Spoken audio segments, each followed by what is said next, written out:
Hi there, how are you? Welcome back to M Talks. In this video, we're going to talk about something which is critical for every economy.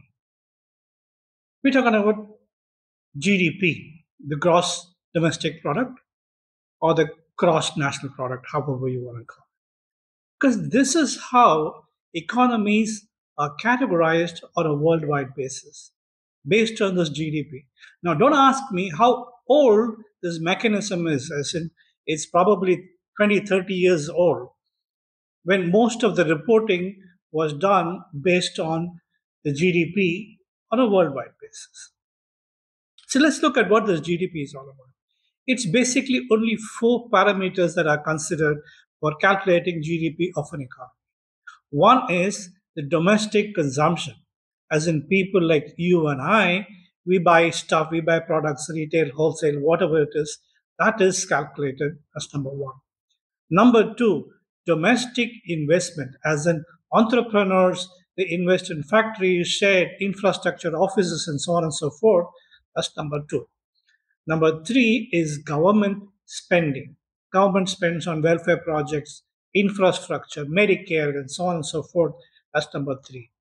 The fourth is exports, net exports, that is exports minus imports. So all these four parameters go into calculating the GDP. Now, there's one more thing that people talk about, a very rich country where the per capita income is very high. So let's look at what per capita income is.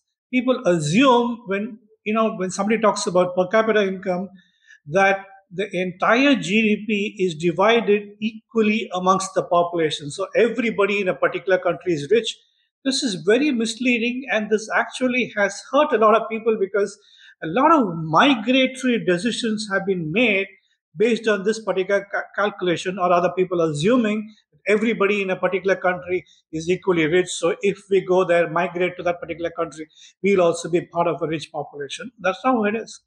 Per capita income is average income in a particular economy or in a particular region. It's average. It's not accurate because that will be a set of people who will earn a lot more, and there'll be a set of people who will earn a lot less. So there will be disparity in income, but they're all put together and an average is calculated. So you see, these calculations have been made long back with the idea of putting some sort of a number in terms of what a particular economy is doing. Are these accurate? Are these real indicators?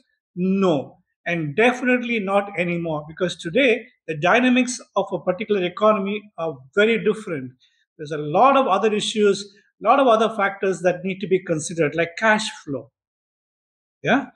And if you look at some of the third world economies, not all of them are that well automated.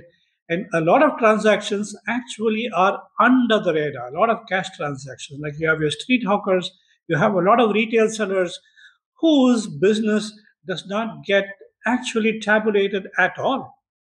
So if there is a lot of these things happening, especially in a smaller economy, it does not get into the calculation. So it's not a real indicative number, the GDP. That's number one.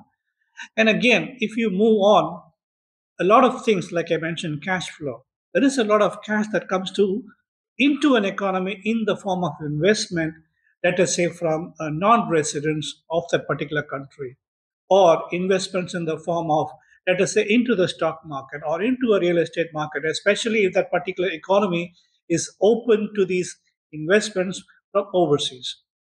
So this actually becomes a huge part of the economic factor for that particular country, and it actually helps their development. And not just that, the fact that a lot of people are willing to invest in the economy per se should put that economy in terms of a rating at a much higher scale, but it is not taken into account whatsoever.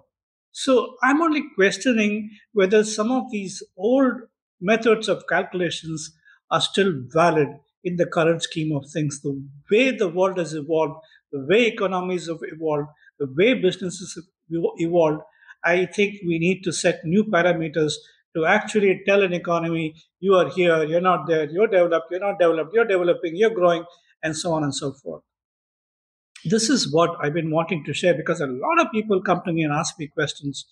How do these people, these rating agencies, I don't want to name them, how do they say this particular is a high risk economy? How do they say this is a low risk economy? How do they say this is developed? How do they say this particular economy is not developed or developing? What are the parameters? So these are the generic parameters that still continues to be used for these calculations. Are they current? Are they currently relevant? I am not too sure. But yes, these are the parameters that are normally used for these calculations. This is what I wanted to share with you in this video.